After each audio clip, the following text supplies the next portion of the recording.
नमस्कार।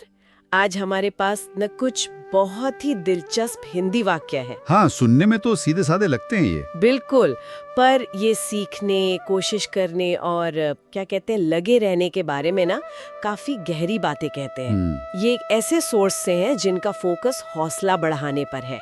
तो आज देखते हैं कि इन वाक्यों के पीछे असल में क्या फलसफा छिपा है।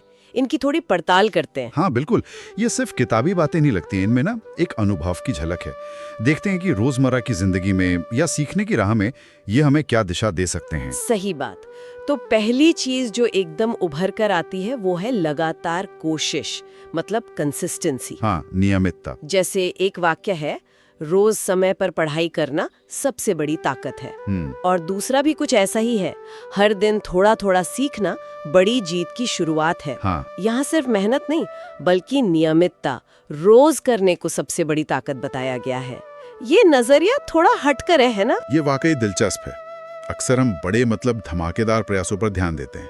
हाँ, लेकिन ये वाकया हमें याद दिलाते हैं कि असली जादू तो छोटी लगातार की जाने वाली कोशिशों में है। अच्छा। ये धीरे धीरे एक लय बनाता है, अनुशासन सिखाता है और यही चीज कहीं ना कहीं बड़ी कामयाबी की नींव रखती है। ये सिर्फ मेहनत नहीं बल्कि सधी हुई रोज की मेहनत की बात है। सही कहा, सधी हुई मेहनत। और फिर बात आती है कि कोशिश कैसी हो, मतलब उसकी क्वालिटी। प्रयास की गुणवत्ता। दो वाक्य इस पर ध्यान खींचते हैं। एक में तो तारीफ है, तुम बहुत ध्यान से सवाल हल कर रहे हो। हाँ। और दूसरे में मेहनत पर गर्व जताया गया है, तुम्हारी मेहनत देखकर मुझे गर्व होता है, रिजल्ट तो अपने आप अच्छा होगा। अच्छा। यहाँ देखो, सीधे तौर पर मेहनत को अच्छे नतीजे से जोड़ा जा रहा है।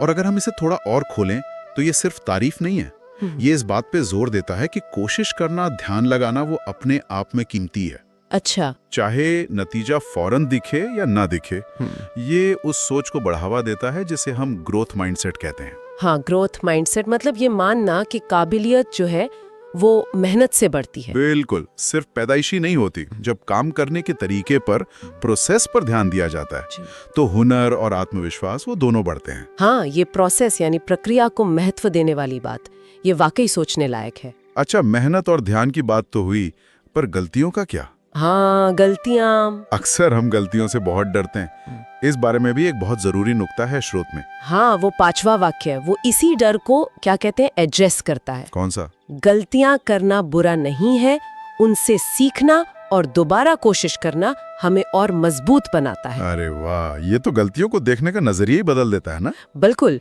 ये कह रहा है कि गलती कोई एंड पॉइंट नहीं है, कोई आखिरी पड़ाव नहीं, बल्कि सीखने का एक मौका है। हाँ, एक अवसर। उससे सीखो, फिर कोशिश करो और इस पूरी प्रक्रिया से और मजबूत बनो। ये तो बहुत मतलब हिम्मत देने वाली बात है। यही तो लचीलापन है, रेजिलियंस जिसे कहते हैं। सीखने की राह में इसकी बहुत अहमियत है। जब हम गलतियों को सीखने का जरिया मानने लगते हैं तो नई चीजें आजमाने या मुश्किल चुनौतियों का सामना करने का डर कम हो जाता है। सही बात। ये हमें सोचने पर मजबूर करता है कि हम नाकामयाबी को देखते कैसे हैं। क्या वो एक दीवार है, एक रुकावट, या फिर आगे बढ़ने के लिए एक सीढ़ी? वाह। तो कुल मिलाकर इन सभी वाक्यों से जो एक तस्वीर उभरती है वो है लगातार छोटे कदम उठाना। हाँ, निरंतरता। ध्यान से कोशिश करना, मतलब फोकस्ड एफर्ट। हाँ, काम करने के तरीके को, प्रोसेस को महत्व देना। बिल्कुल। और गलतियों से सीखकर बिना डरे आगे बढ़ते रहना। ये सब मिलकर किसी के भी आगे बढ़ने और सीखने के सफर के लिए मुझे लगता है बड़े काम के सबक हैं। हाँ, बहुत जरूरी सबक हैं ये। और अंत में एक सवाल शायद सोचने के लिए छोड़ सकते हैं। हाँ, बताइए।